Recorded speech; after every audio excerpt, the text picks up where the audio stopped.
ناضت كلاشات بين الجزائر وتونس في السوشيال ميديا.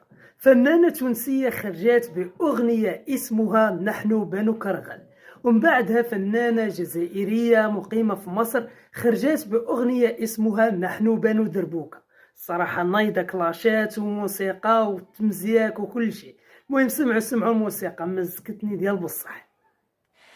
احنا ولاد الجزائر والنيف عنا طاير، ناكلوا الخبز ماسوس ونبقوا ديما رافعين الروس، لعيشات السدوس لا دلال ركوع لا طقطق رؤوس. يا أصحاب الدربوكة حكايتكم ولت مضحوكة،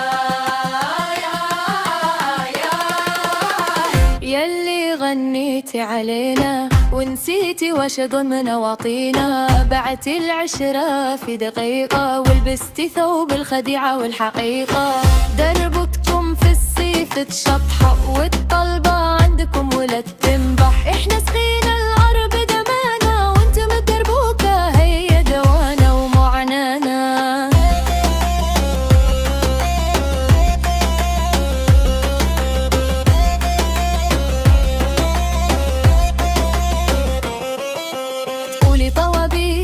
تتمسخري شوفي حالك قبل ما تهجي وتتكبري، احنا شعب شبعان كرامة وما نلبسوش ثوب اندامة، احنا القوة الضربة يغمى غلبة، ناكلوا الحجر وما نطلبوش الطلبة، والراس الغير ربي ما نططقوش، وعمرنا على جل الرخيص ما نركعوش، صبرنا على الشدة والطيب وما نبيعوش في نص الطريق الصديق، يلي مسلمين روحكم أحرار وانتم في الليفات الليل ونهار، تطلبوا الدعم وتغنوا للدربوكة، الرجولة عندكم مفكوكة،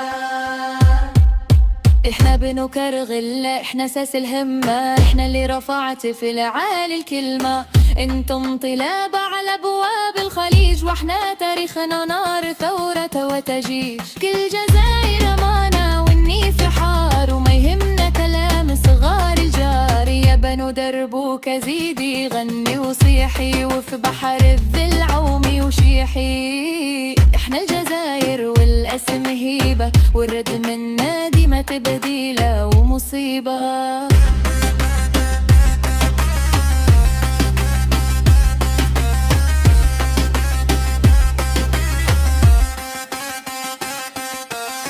ناكلوا الخبز مسوس ونبقوا ديما رافعين الروس، بنو دربوكة خلوها عنكم